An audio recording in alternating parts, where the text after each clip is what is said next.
What bro why bro அப்படின்னு CSK fans அப்செட்டா இருந்தீங்கன்னா, CSK தோத்ததுக்கு சில காரணங்கள் இருந்தாலுமே முக்கியமா நான் பார்க்கறது 3 காரணங்கள்.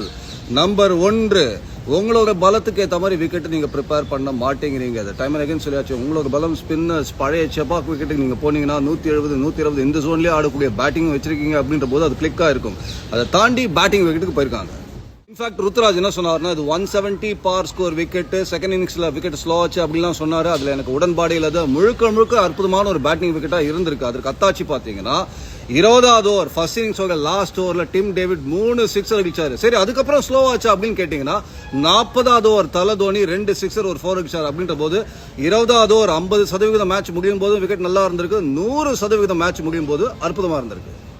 வெளில போனா இந்த மாதிரி விக்கெட் தான் உங்களுக்கு கொடுக்க போறாங்க அப்படின்ற போது உள்ளூர்ல உங்களுக்கு ஸ்பின்னர்ஸ்க்கு பலமான விக்கெட் கொடுங்க. நீங்க நூர் அகமது விக்கெட் எடுக்கிறாருன்னு சொல்லலாம். நூர் அகமது ஒரு ரெஸ்ட் ஸ்பின்னர். அதையும் தாண்டி மற்ற ஸ்பின்னர்ஸ்க்கும் அசிஸ்டன்ஸ் இருக்கிற மாதிரி ஒரு விக்கெட்டை ப்ரிப்பேர் பண்ணுங்க. இல்லனா டாப் 4க்கு போறதே ஒரு பாதகமா இருக்கும். Home games must win for CSK.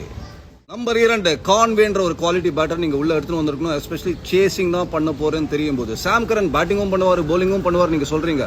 But யோசிச்சு பாருங்க, சாம் கரனோட போலிங்க அன்சுல் கம்போஜ் மாதிரி ஒரு டொமஸ்டிக் பிளேயர் வச்சு யூஸ் பண்ணலாம். பேட்டிங்க கான்வே வச்சு நீங்க ஈடுகட்டலாம். அப்படின்ற போது இது ரெண்டுத்துமே டிக் ஆஃப் பண்ணிருக்கலாம்.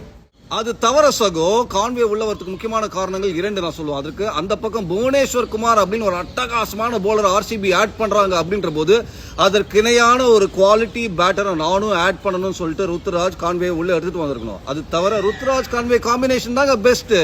திருப்பி அவர் நம்பர் 3 உட்கார்றாரு, கான்வேவும் ஆட மாட்டேங்கிறாரு. அப்படின்ற போது அந்த காம்பினேஷனை எதிர்க்கும் பார்க்கலன்றதே ஒரு தவறான விஷயம்.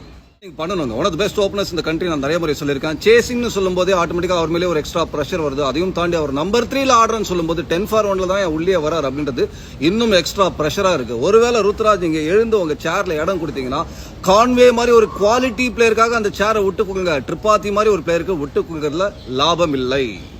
அதை தவிர கேட்ச் பிடிங்கப்பா. 17 to 20க்குள்ள ரஜத் பட்டிதார் 3 கேட்ச் கொடுத்தாரு. அதுல முதல் கேட்ச் லட்டு கண்ணா லட்டுன்னு தீபக் கூட விட்டாரு.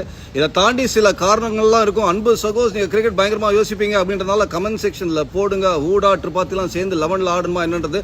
பட் கவலைப்படாதீங்க, அது ஒரு அலார்மிங் சிச்சுவேஷன் கிடையாது. இன்னும் திருத்திக் கொள்ளக்கூடிய ஒரு அவகாசம் இருக்கு. அப்படின்றதுனால சிஎஸ்கே கரெக்டா பண்ணாங்கன்னா அந்த டாப் 4 இருக்கு. இல்ல அபாய சங்கு நிச்சயம்.